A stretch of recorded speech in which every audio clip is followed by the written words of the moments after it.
తాకట్లో ఉన్న మీ బంగారాన్ని విడిపించి ఆ రోజు ఆన్లైన్ రేటుకి కొంటాం. Sharma gold company.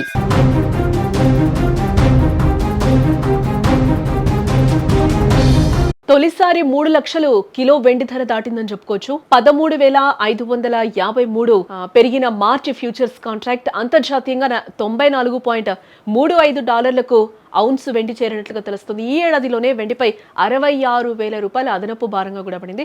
Russia Ukraine యుద్ధం, ట్రంప్ వల్ల అనిశ్చితి నెలకొన్న నేపథ్యంలో ఒక్కసారిగా కూడా సిల్వర్ రేట్ పెరిగిందని చెప్పుకోవచ్చు. అలాగే సెమీ కండక్టర్, సోలార్ రంగాల నుంచి కూడా భారీగా గిరాకీ పెరిగినందువల్లనే ఈ రేటు పెరిగిందని కూడా అనలిస్టులు చెప్తూ ఉన్నారు.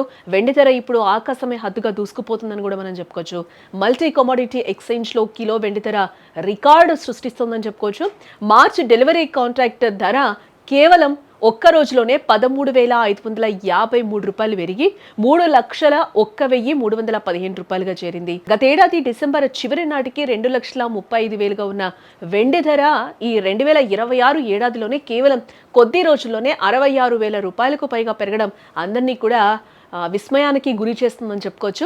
అంతర్జాతీయ మార్కెట్లను ఇదే పరిస్థితి కనిపిస్తుంది. అక్కడ ఔన్స్ వెండి ధర $94.35 వద్ద రికార్డు స్థాయిలో ట్రేడ్ అవుతుందని చెప్పుకోవచ్చు. అటు మరోవైపు చూస్తే బంగారం ధర కూడా తగ్గేదేలే అంటూ కూడా పెరిగిపోతూ ఉంది.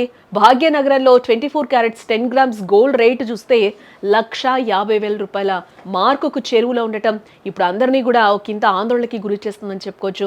ఈ ధరల పెరుగుదలకు ప్రధానంగా ఇక్కడ భౌగోళిక రాజకీయ ఉద్రిక్తతలు కారణమవుతూ ఉన్నాయి.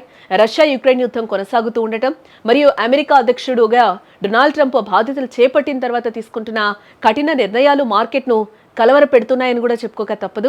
వివిధ దేశాల ఉత్పత్తులపై ట్రంప్ విధిస్తున్న సుంకాల వల్ల ప్రపంచవ్యాప్తంగా ద్రవ్యోల్బణం పెరిగే అవకాశం ఉందన్న భయం ఇన్వెస్టర్లు కూడా మొదలైపోయింది. ఇలాంటి అనిశ్చిత పరిస్థితుల్లో పెట్టుబడిదారులు బంగారం, వెండిని అత్యంత సురక్షితమైన మార్గంగా కూడా భావిస్తూ ఉన్నారు.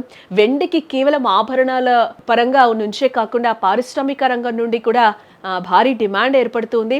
నేటి ఆధునిక యుగంలో సెమీ కండక్టర్ల తయారీ, సౌర విద్యుత్ ప్యానెల్స్ మరియు ఎలక్ట్రిక్ వాహనాల్లో వెండి వినియోగం కూడా అనివార్యంగా మారిపోయింది.